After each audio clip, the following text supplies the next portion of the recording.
Hi, xylem PSC YouTube ചാനലിലേക്ക് ഏവർക്കും ഹാർദമായ സ്വാഗതം. ഒരു പരീക്ഷ, അതും ഉദ്യോഗാർത്ഥികളേറെ പ്രതീക്ഷയോടെ കാത്തിരുന്ന ഒരു എക്സാമാണ് വരാൻ പോകുന്നത്. ദേവസ്വം ബോർഡ് ഗുരുവായൂരപ്പൻ്റെ സ്ഥലത്ത് ഗുരുവും അല്ലേ, അതായത് ഗുരു എന്നറിയപ്പെടുന്ന ബൃഹസ്പതിയാണ്. അപ്പോൾ ബൃഹസ്പതിയും വായുവും ചേർന്ന് പ്രതിഷ്ഠ നടത്തി എന്നറിയപ്പെടുന്ന ആ ഒരു ഗുരുവായൂരപ്പൻ്റെ പേരിൽ അറിയപ്പെടുന്ന ഒരു പോസ്റ്റിലേക്ക് ഒരുപാട് ഭക്തരായിട്ടുള്ള ഉദ്യോഗാർത്ഥികൾ. കാരണം ദേവസ്വം ബോർഡ് നോട്ടിഫിക്കേഷൻ വിളിച്ചപ്പോൾ തന്നെ പറഞ്ഞിരുന്നു, ഹൈന്ദവ ആചാരപ്രകാരം ജീവിക്കുന്ന അല്ലെങ്കിൽ ഹൈന്ദവരായിട്ടുള്ള വിശ്വാസികളായിട്ടുള്ള ഉദ്യോഗാർത്ഥികളെയാണ് ഈ ഒരു പോസ്റ്റിലേക്ക് വിളിച്ചിട്ടുള്ളത്. അപ്പോൾ LD മാത്രമല്ല, അത് നമുക്കറിയാം, റൂം ബോയ്, കൗ ബോയ് തുടങ്ങിയ LGS പോസ്റ്റിലേക്ക് വരുന്ന പല പോസ്റ്റുകൾക്കും വിളിച്ചിട്ടുണ്ട്. ഇതിലൊക്കെയും സ്പെഷ്യൽ ടോപ്പിക്ക് ഒന്ന് തന്നെയാണ്. അപ്പോൾ നമുക്ക് ഈ സ്പെഷ്യൽ ടോപ്പിക്ക് പല കുട്ടികൾക്ക് ഇഷ്ടമാണ്, പഠിക്കാൻ ഇഷ്ടമാണ്. നമുക്കറിയാമല്ലേ, ദൈവവിശ്വാസികളാണ് ഈ ഒരു എക്സാം എഴുതുന്നത് ദേവസ്വം ബോർഡിൻ്റെ. അപ്പോൾ ഇഷ്ടമാണ് ഇത് പഠിക്കാനും ഭഗവാന്റെ കാര്യങ്ങൾ അറിയാനും ഒക്കെ. വേദങ്ങളാണെങ്കിലും ഉപനിഷത്തുകളാണെങ്കിലും പുരാണങ്ങളാണെങ്കിലും ഒക്കെ നമ്മുടെ സംസ്കാരവുമായി ബന്ധപ്പെട്ടിരിക്കുന്നു. നമ്മൾ നേരത്തെ പറഞ്ഞിട്ടുള്ളതുപോലെ സനാതനധർമ്മവുമായി ബന്ധപ്പെട്ടിരിക്കുന്ന ഒരുപാട് കാര്യങ്ങളെക്കുറിച്ചുള്ള അറിവുകൾ കൂടിയാണ് സ്പെഷ്യൽ ടോപ്പിക്ക്. അപ്പോൾ അതിൽ തന്നെ ക്ഷേത്രവുമായി ബന്ധപ്പെട്ട കുറച്ച് കാര്യങ്ങളാണ് ഇന്ന് നമ്മൾ റിവിഷൻ രൂപേണ ഈ ഒരു യൂട്യൂബ് ക്ലാസ്സിലൂടെ പരിചയപ്പെടുന്നത്. നോക്കിയാലോ? യെസ്. ഗർഭഗൃഹത്തിൽ നിന്ന് കൊടിമര സ്ഥാനത്തേക്കുള്ള ദൂരം നിർണ്ണയിക്കുന്നതിനുള്ള അളവിന് പറയുന്ന പേരെന്താണ്? അപ്പോൾ ശ്രീകോവിലില്, അതായത് ഗർഭഗൃഹം, അവിടെ നിന്ന് ധ്വജസ്തംഭം വരെയുള്ള ദൂരം, ഇതെല്ലാം തന്നെ നമുക്കറിയാലോ. തന്ത്രസമുച്ചയം, തന്ത്രശാസ്ത്രം, ഈ തച്ചുശാസ്ത്ര വിധി പ്രകാരം, ശില സ്ഥാപിക്കുന്ന സ്ഥാപത്യ ശാസ്ത്ര നിയമപ്രകാരം ഒക്കെയാണ് ക്ഷേത്രങ്ങളിലെ ഓരോ കൺസ്ട്രക്ഷനും നടക്കുന്നത്. അല്ലാതെ എങ്ങനെയെങ്കിലും സ്ഥലമുള്ളതിനനുസരിച്ച് ശ്രീകോവില്, സ്ഥലമുള്ളതിനനുസരിച്ച് അർത്ഥമണ്ഡപം, അല്ലെങ്കിൽ സ്ഥലമുള്ളതിനനുസരിച്ച് ധ്വജസ്തംഭം സ്ഥാപിക്കുക, അങ്ങനെയല്ല ചെയ്യുന്നത്. ഇതിനൊക്കെ ഒരു വിധിയുണ്ട്, ആചാരവിധി പ്രകാരമാണ് ഇതൊക്കെ നടത്തുന്നത്. അങ്ങനെ ശ്രീകോവിൽ അഥവാ ഗർഭഗൃഹം മുതൽ ധ്വജസ്തംഭം വരെയുള്ള ആ ദൂരം അളക്കുന്നതിൻ്റെ അളവ് കോലിന് പറയുന്ന പേരെന്താ? ധ്വജദൂരം, കാലപ്രമാണം, ഉത്തരദണ്ഡ്, അഷ്ടദള പത്മം. ഇവിടെ ആൻസർ വരുന്നത് ഉത്തരദണ്ഡ് എന്നാണ്. അപ്പോ ശ്രീകോവിൽ മുതൽ ധ്വജസ്തംഭം വരെയുള്ള ദൂരം അളക്കുന്നതിന് ഉപയോഗിക്കുന്ന അളവുകോലിന് പറയുന്ന പേരെന്താണ്? ഉത്തരദണ്ഡ്. തറനിരപ്പിൽ നിന്നും ഒരല്പം ഉയർന്നിരിക്കുന്ന ക്ഷേത്രം നിർമ്മിക്കുന്ന പ്രതലത്തിന് പറയുന്ന പേരെന്താണ്? അന്തരാളം, ജഗതി, മുഖമണ്ഡപം, യഷ്ടി. അപ്പോൾ ഈ ഒരു ക്ഷേത്രം നിർമ്മിക്കുന്നതിനായിട്ട് തറയൊരുക്കേണ്ടതുണ്ട്. തറയൊരുക്കുക മീൻസ് എന്താണ്? ഈ ഒരു തിട്ട, നമ്മൾ പറയില്ലേ, ഒരു സൈകതം എന്ന് പറയും, ഒരു ചെറിയൊരു തിട്ടയൊരുക്കേണ്ടതുണ്ട്. ആ തിട്ടയെ പറയുന്ന പേരാണ് ജഗതി. ജഗതി ഓർത്താൽ മതി. അപ്പോൾ ക്ഷേത്രം പണിയുന്നതിനായി സാധാരണ തറനിരപ്പിൽ നിന്ന് ഒരല്പം ഉയർന്ന ഒരു പ്രതലമുണ്ട്. ആ പ്രതലത്തിന് പറയുന്ന പേരാണ് ജഗതി. ഈ രണ്ട് ചോദ്യങ്ങൾ നിങ്ങൾ മറക്കില്ല എന്ന് ഞാൻ വിശ്വസിക്കുന്നു. പരീക്ഷയ്ക്ക് നമുക്ക് ഇതൊക്കെ PYQ ആയിട്ടൊക്കെ വന്നിട്ടുള്ള ചോദ്യങ്ങളാണ്. ഗർഭഗൃഹത്തിൽ നിന്നും കൊടിമരത്തേക്കുള്ള ദൂരം അളക്കുന്നത് ഉത്തരദണ്ഡ്. തറനിരപ്പിൽ നിന്നും, സാധാരണ തറനിരപ്പിൽ നിന്നും ഒരല്പം ഉയർന്ന ഒരു തറ ക്ഷേത്രം പണിയുന്നതിന് വേണ്ടി എടുക്കുന്ന അതിന് പറയുന്ന പേരെന്താണ്? ജഗതി എന്നാണ്. ജഗതി. ക്ഷേത്രത്തിലെ ശ്രീകോവിൽ മനുഷ്യ ശരീരത്തിലെ ഏത് സ്ഥാനമാണ് വഹിക്കുന്നത്? ദേവനെ ഒരു മനുഷ്യനായി കൽപ്പിച്ചാൽ മനുഷ്യ ശരീരത്തിലെ ഓരോ അവയവങ്ങളും ക്ഷേത്രത്തിന്റെ ഓരോ ഭാഗങ്ങളായി കൽപ്പിക്കപ്പെടുന്നു. അങ്ങനെ ദേവനെ ഒരു മനുഷ്യ ശരീരമായി സങ്കല്പിച്ചാൽ ശ്രീകോവിൽ മനുഷ്യ ശരീരത്തിലെ ഏത് സ്ഥാനമാണ് വഹിക്കുന്നത്? ശിരസ്. ശ്രീകോവിലല്ലേ ക്ഷേത്രത്തിൽ പ്രധാനം? നമുക്ക് പ്രധാനവും തലയല്ലേ? തലയില്ലെങ്കിൽ പിന്നെ ഒന്നുമില്ലല്ലോ. അപ്പൊ ശിരസാണ് പ്രധാനം. അപ്പൊ ക്ഷേത്രത്തിലെ ശ്രീകോവില് മനുഷ്യ ശരീരത്തിലെ ശിരസിന് സമാനമാണ്. ക്ഷേത്രത്തിലെ അന്തരാളം മനുഷ്യ ശരീരത്തിലെ ഏത് സ്ഥാനം വഹിക്കുന്നു? എന്താണ് അന്തരാളം എന്ന് പറഞ്ഞാൽ? ശ്രീകോവിലിനകത്തെ വിഗ്രഹവും ചുവരും തമ്മിലുള്ള ഒരു പ്രത്യേക പ്രൊപ്പോർഷൻ, അകലമുണ്ട്. അതിനെയാണ് ചിലയിടങ്ങളിലാകട്ടെ മുഖ്യപ്രതിഷ്ഠയ്ക്കും ചുവരിനുമിടയ്ക്ക് ഒരു കണ്ണാടി വെച്ചേക്കും. അങ്ങനെ ഒരു കണ്ണാടി നിങ്ങൾ കണ്ടിട്ടുണ്ടായിരിക്കും. ആ ഇടയ്ക്ക്, അതായത് വിഗ്രഹം ഇരിക്കുന്നതും ശ്രീകോവിലിൻ്റെ ചുവരുകൾ തമ്മിലുള്ള ആ അകലത്തിനെയാണ് അന്തരാളം എന്ന് പറയുന്നത്. അത് മനുഷ്യ ശരീരത്തിലെ ഏത് സ്ഥാനമാണ് വഹിക്കുന്നത്? ശിരസ്, മുഖം, കണ്ണുകൾ, കഴുത്ത്. ഇതൊന്നൊരു കോഡ് വെച്ച് പഠിക്കാൻ പറ്റും. അന്തർമുഖം. അപ്പം നമ്മളിങ്ങനെ പറയില്ലേ, അവനൊരു അന്തർമുഖനാണ്. വിഗ്രഹത്തിൻ്റെ അന്തർഭാഗം വേണമെങ്കിൽ ആ ചുവരും വിഗ്രഹവും തമ്മിലുള്ള ഒരു ഗ്യാപ്പ് ഉണ്ട്, അതിനെയാണ് അന്തരാളം എന്ന് പറയുന്നത്. അപ്പം ഈ അന്തർമുഖം എന്ന് ഓർത്തു വെക്കുക, അന്തർമുഖം. അപ്പം അന്തരാളം എന്ന് പറയുന്നത് മനുഷ്യ ശരീരത്തിലെ മുഖത്തിന് തുല്യമായി പരിഗണിക്കപ്പെടുന്നു. മനുഷ്യ ശരീരത്തിലെ മുഖത്തിന് തുല്യമായാണ് പരിഗണിക്കപ്പെടുന്നത്. അഞ്ചാമത്തെ ചോദ്യങ്ങൾ: ശ്രീകോവിലിലെ സ്തംഭങ്ങൾ മനുഷ്യ ശരീരത്തിലെ ഏത് സ്ഥാനമാണ് വഹിക്കുന്നത്? സ്തംഭം എന്ന് പറഞ്ഞാൽ തൂണെന്നാണ് അർത്ഥം. അപ്പോ ഈ ശ്രീകോവിലിലെ താങ്ങി നിർത്തുന്ന തൂണുകളിലെ ഈ തൂണുകൾ മനുഷ്യ ശരീരത്തിലെ ഏത് സ്ഥാനം വഹിക്കും? ഇതും പഠിക്കാൻ ഒരു കോഡുണ്ട്. സ്തംഭിച്ച് കണ്ണു തുറിക്കും. നമ്മൾ എന്തെങ്കിലും കാണുമ്പോഴേ നമ്മൾ സ്തംഭിച്ച് കണ്ണ് തുറിച്ച് നിന്നു എന്നൊക്കെ പറയില്ലേ. കണ്ണ് തുറിച്ച് നിന്നു, സ്തംഭിച്ച് കണ്ണു തുറിച്ച് നിന്നു. ഇങ്ങനെ ഉണ്ട കണ്ണ് വെച്ചിട്ട് നമ്മൾ നോക്കൂലേ, എന്തെങ്കിലുമൊക്കെ കണ്ട് സ്തംഭിക്കുന്ന അവസരത്തിൽ നമ്മൾ എന്താ ചെയ്യുക? ഇങ്ങനെ നോക്കും അല്ലേ, ഉണ്ട കണ്ണ് വെച്ചിട്ട് നോക്കും. അപ്പൊ സ്തംഭിച്ച് കണ്ണ് തുറിച്ച് നിന്നു. അന്തർമുഖം, അന്തരാളം മനുഷ്യ ശരീരത്തിലെ മുഖം. സ്തംഭിച്ച് കണ്ണ് തുറിച്ച് നിൽക്കത്തില്ലേ, അപ്പൊ സ്തംഭങ്ങൾ കണ്ണ്. ഇനി അർത്ഥമണ്ഡപം മനുഷ്യ ശരീരത്തിലെ ഏത് സ്ഥാനം വഹിക്കുന്നു? അപ്പൊ അർത്ഥമണ്ഡപം കഴുത്താണ്. അർത്ഥകഴുത്ത്, അർത്ഥകഴുത്ത്, അർത്ഥമണ്ഡപം, അർത്ഥകന്ധരം എന്ന് പഠിച്ചാലും മതി. കാരണം നമുക്കറിയാലേ കന്ധരം എന്ന പദത്തിന്റെ അർത്ഥം എന്താണ്? കഴുത്ത്. അപ്പൊ അർത്ഥമണ്ഡപം, അർത്ഥകന്ധരം, കഴുത്ത്. ഇനി ഒരു കന്ധരം കൂടിയുണ്ട്. ദേ ഈ കന്ധരത്തിന്റെ അർത്ഥം എന്താണ്? ഗുഹ എന്നാണ്. ഗുഹ, ഗുഹ. കന്ധരം കഴുത്ത്, കന്ധരം ഗുഹ. അർത്ഥമണ്ഡപം കഴുത്ത്, അർത്ഥമണ്ഡപം അർത്ഥകന്ധരം, അങ്ങനെ പഠിച്ചാൽ മതി. അർത്ഥമണ്ഡപം, അർത്ഥകന്ധരം. ഓക്കെ, അപ്പോ 6 ചോദ്യങ്ങളാണ് കംപ്ലീറ്റ് ചെയ്തത്. 7ാമത്തെ ചോദ്യം: വലിയ ബലികല്ലുണ്ട്. നമ്മളിങ്ങനെ പ്രദക്ഷിണം, നമ്മളൊരു ക്ഷേത്രത്തിലേക്ക് ചെന്ന് കഴിഞ്ഞാൽ ദേവന് അഭിമുഖമായി നിന്നിട്ട് ഇടത് സൈഡിലേക്ക് തിരിഞ്ഞാണ് കറങ്ങി നമ്മൾ വരുന്നത്. അതായത് ഇങ്ങനെ നിൽക്കുമ്പോൾ ഇടത്തേക്ക് ബോഡി തിരിച്ച് പ്രദക്ഷിണം, ദക്ഷിണ ഭാഗത്തേക്ക് തിരിച്ച് കറങ്ങി വരും. ഇങ്ങനെ കറങ്ങി വരുന്ന സമയത്ത് ശിവന്റെ അമ്പലമാണെങ്കിൽ പൂർണ്ണ പ്രദക്ഷിണം പാടില്ല എന്ന് പറയും. പൂർണ്ണമായും ശിവനെ പ്രദക്ഷിണം ചെയ്യരുത്. പൂർണ്ണ ത്രയീശൻ എന്നറിയപ്പെടുന്ന വിഷ്ണുവാണ്. പക്ഷേ ശിവനെ പൂർണ്ണ ത്രയീശൻ അല്ലെങ്കിൽ പൂർണ്ണത പ്രാപിച്ചവൻ എന്നാണ് പറയുന്നത്. ആ അർത്ഥത്തിൽ പൂർണ്ണ ത്രയീശൻ എന്നറിയപ്പെടുന്നത് വിഷ്ണുവിൻ്റെ അവതാരത്തെയാണ്. പക്ഷേ നമ്മൾ പൂർണ്ണ ത്രയീശ രൂപം അല്ലെങ്കിൽ ആ പൂർണ്ണത കൈക്കൊണ്ടയാൾ എന്ന് പറയുന്നത് ശിവനാണ്. മാത്രമല്ല ശിവന്റെ ജടയിലാണ് ഗംഗാദേവി ഇരിക്കുന്നതെന്നൊരു സങ്കല്പമുണ്ട്. ആ ഗംഗാ ജലമാണ് ആ ഒരു ഓവ് വഴി കടന്നു വരുന്നത്. അപ്പൊ ഗംഗയെ മറികടന്ന് ശിവഭക്തർ പോകരുത് എന്ന ഒരു കൽപ്പന പ്രകാരമാണ് ശിവക്ഷേത്രങ്ങളിൽ പൂർണ്ണ പ്രദക്ഷിണം പാടില്ല എന്ന് പറയുന്നത്. അപ്പൊ ഇത്തരത്തിൽ നമ്മൾ ഇങ്ങനെ പ്രദക്ഷിണം ചെയ്ത് വരുന്ന സമയത്ത് ബലിക്കല്ലുകൾ കാണും അല്ലെ. അതില് വലിയ ബലിക്കല്ല് എന്ന് പറയുന്നത് ശ്രീ ബലിനാഥനാണ്. ക്ഷേത്രത്തിലെ ഒരു ഉപദേവതാ സങ്കല്പമായിട്ട് വരെ കൺസിഡർ ചെയ്യാവുന്നതാണ് ശ്രീ ബലിനാഥൻ. വലിയ ബലിക്കല്ലാണ് ശ്രീ ബലിനാഥൻ എന്ന് പറയുന്നത്. ഇനി നമുക്കറിയാം പലതരത്തിലുള്ള വിഗ്രഹങ്ങളുണ്ടല്ലേ. അതായത് ഇപ്പൊ നമുക്കറിയാം എന്താണ് ലേപ്യുണ്ട്, അത് ഔഷധ കൂട്ടുകളൊക്കെ വെച്ചിട്ട് തയ്യാറാക്കുന്ന ലേപനങ്ങൾ, ചന്ദനം വെച്ചിട്ട് ഒക്കെ തയ്യാറാക്കുന്ന പളനി മുരുകൻ അത്തരത്തിലുള്ള ലേപ്യ വിഗ്രഹമാണ്. പിന്നെ പലതരത്തിലുള്ള വൃക്ഷങ്ങൾ കൊണ്ടുണ്ടാക്കുന്നത് ദാരുമയി എന്ന് പറയും, ദാരുമയി. ഇനി മനസ്സിലൊരു രൂപം സങ്കല്പിച്ചുകൊണ്ട് പ്രത്യേക വിഗ്രഹങ്ങളൊന്നുമില്ലാതെ, ഓച്ചിറ പരബ്രഹ്മ ക്ഷേത്രത്തിലും വിഗ്രഹമില്ലെന്ന് പറയും. അമ്പലമില്ലാതെ ആൽത്തറയിൽ വാഴും ഓങ്കാരമൂർത്തി ഓച്ചിറയിൽ. ശരിയായില്ല, ട്യൂണൊന്നും വന്നില്ല, എന്നാലും ഒന്ന് ഓർത്തിരിക്കാനായിട്ട് ശ്രീകോവിലില്ലാത്ത ആൽത്തറയിൽ ഒരു പരബ്രഹ്മ രൂപത്തെ സങ്കല്പിച്ചുകൊണ്ട് പ്രതിഷ്ഠ നടത്തിയിരിക്കുന്ന ഒരു ക്ഷേത്രമാണ് ഏതാ?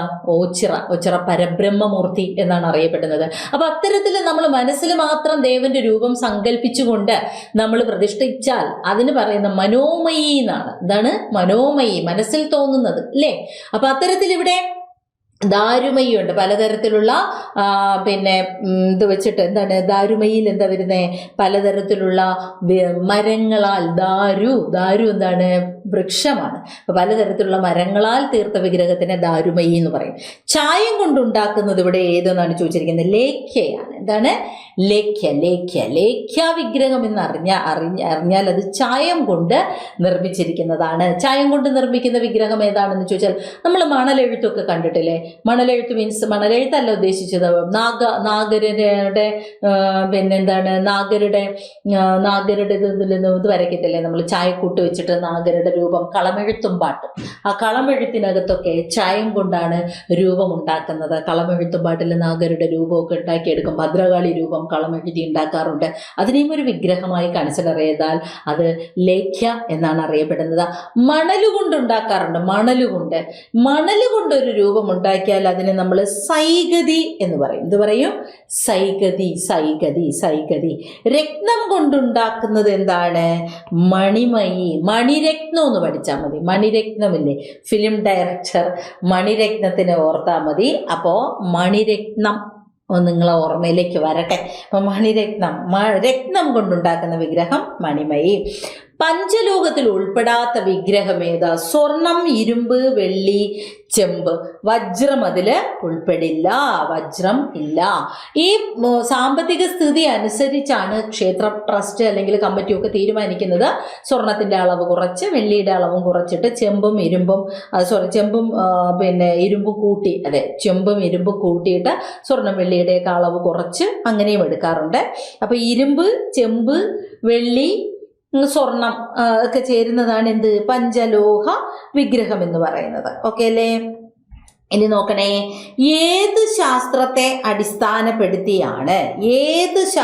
അടിസ്ഥാനപ്പെടുത്തിയാണ് ശില്പികൾ ക്ഷേത്ര വിഗ്രഹം നിർമ്മിക്കുന്നത്? പിച്ചളയും കൂടെ ഉണ്ട്.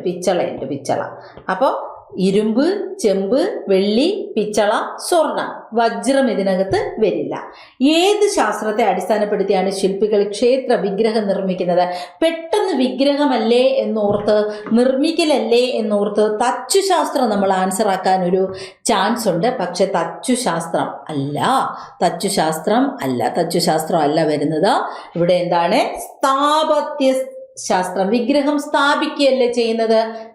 സ്ഥാപിക്കുകയല്ലേ.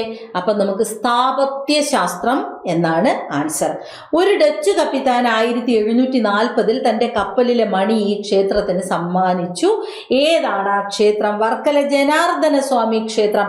പിതൃതർപ്പണത്തിന് പ്രശസ്തമായ ഒരു ക്ഷേത്രമാണ്. പിതൃതർപ്പണത്തിന് ദക്ഷിണകാശി എന്നറിയപ്പെടുന്ന തിരുനെല്ലി ക്ഷേത്രവും പാപനാശിനിയാണ്.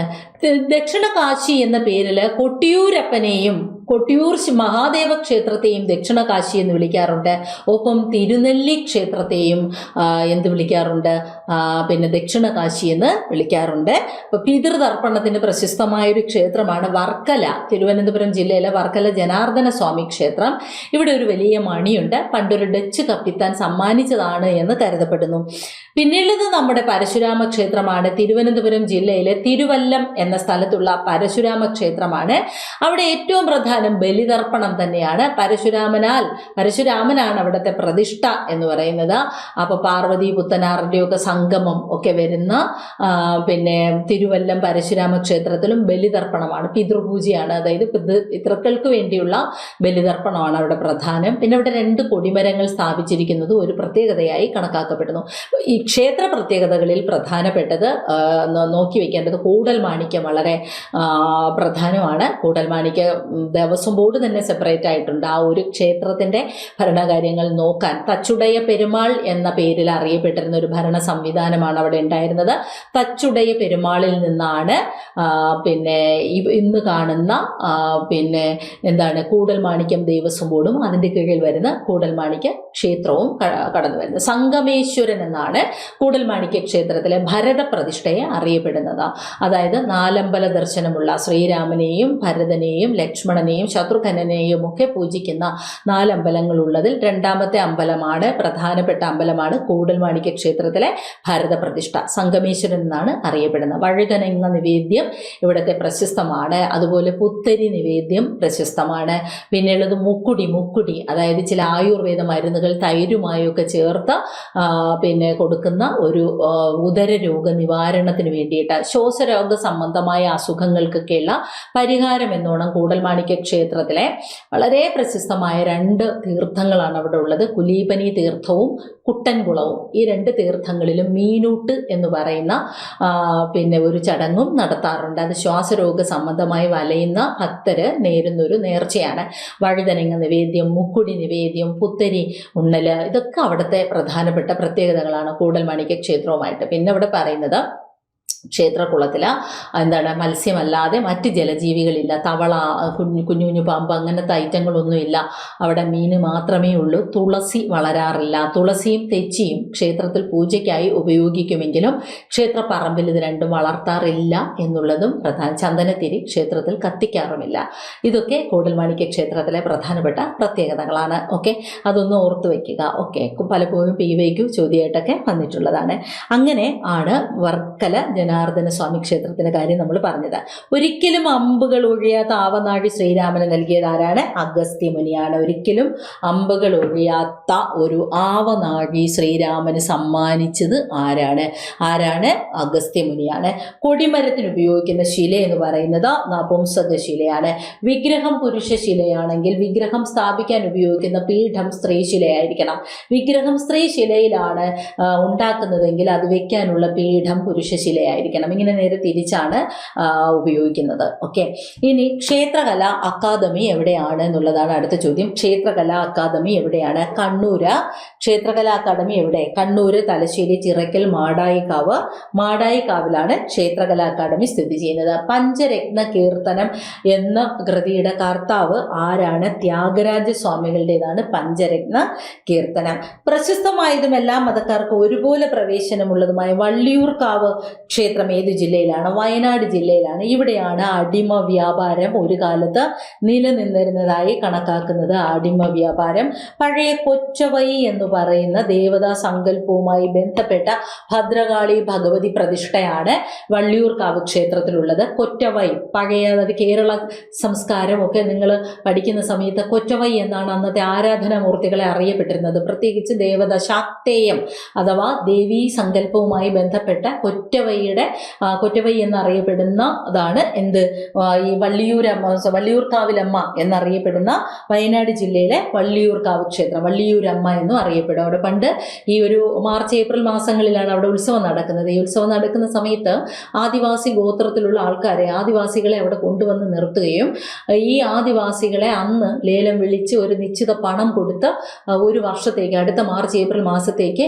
അവരെ അടിമകളായിട്ട് കൊണ്ടുപോകും. പിന്നെ അവരെ കൊണ്ട് വേറെ കൂലിയൊന്നും കൊടുക്കാതെ ജോലി ചെയ്യിക്കും. ഇത് പിന്നീട് രാജഭരണമൊക്കെ മാറി ജനാധിപത്യ ഭരണമൊക്കെ വന്നതോടുകൂടി ഇതൊക്കെ ഒഴിവായി എന്ന് കേട്ടിട്ടുണ്ട്. അപ്പം അങ്ങനെ ഇതിനു വേണ്ടി കൊടുക്കുന്നതാണ് നിൽപ്പുകൂലി. അപ്പം നിൽപ്പുകൂലിയൊക്കെ കൊടുത്തിരുന്നത് ഈ ഒരു അമ്പലത്തിലാണെന്ന് കേട്ടിട്ടുണ്ട്. ഓക്കെ, തിരുവനന്തപുരം ജില്ലയിലെ പ്രശസ്തമായ ഒരു ക്ഷേത്രോത്സവമാണ് പറണേറ്റ്. ഏതാണ് ഈ ക്ഷേത്രം? വെള്ളായണി ഭദ്രകാളി ക്ഷേത്രമാണ് പറണേറ്റ് നടക്കുന്ന തിരുവനന്തപുരം ജില്ലയിലെ ക്ഷേത്രം എന്ന് പറയുന്നത്. ഇവിടെ വെള്ളായണി ക്ഷേത്രത്തിൻ്റെ അടുത്ത് താമരപ്പാടമൊക്കെ ഉണ്ട്. അതിമനോഹരമാണ്. തിരുവനന്തപുരത്ത് പോകുന്നവർ വെള്ളായണി ക്ഷേത്രം പോകുക. മനോഹരമായ ഒരു അമ്പലപ്പറമ്പും ഒക്കെ ഉള്ളതാണ്. പറണേറ്റ് പ്രധാനമാണ് അവിടെ. ഏകദേശം കൊടുങ്ങല്ലൂർ ഭരണിപ്പാട്ടിനോട് അടുത്ത് നിൽക്കുന്ന ഒരുതരം പാട്ടൊക്കെ ഇവിടെ പാടും. മാത്രമല്ല ഇവിടുത്തെ പ്രത്യേകത മധുപൂജയാണ്. കള്ള് നിവേദ്യമായി സമർപ്പിക്കുന്നു എന്നുള്ളതൊക്കെ ഇവിടുത്തെ ഒരു പ്രധാന പ്രത്യേകതയാണ്. പിന്നെ വേറൊന്ന്, നിങ്ങൾ പോകുന്ന സമയത്ത് നമ്മളെ കിരീടം സിനിമയിൽ ലാലേട്ടൻ പാർവതിയെ കാത്തു നിൽക്കുന്ന ഒരു പാലമൊക്കെ ഉണ്ട്. അതിനെ കിരീടം പാലം എന്നാണ് അറിയപ്പെടുന്നത്. പാട്ട് ഓർമ്മയുണ്ടോ? കണ്ണീർ പൂവിൻ്റെ കവിളിൽ തലോടി, ആ പാട്ടൊക്കെ വരുന്ന സമയത്ത് ഇങ്ങനെ കാണിക്കാറുണ്ടെന്നാണ്.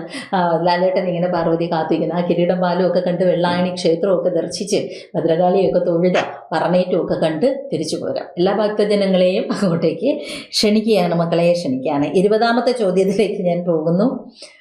ഇവിടെ ഭക്തിയുടെ ഇടയ്ക്കാണല്ലേ ലാലേട്ടനും പാർവതിയൊക്കെ.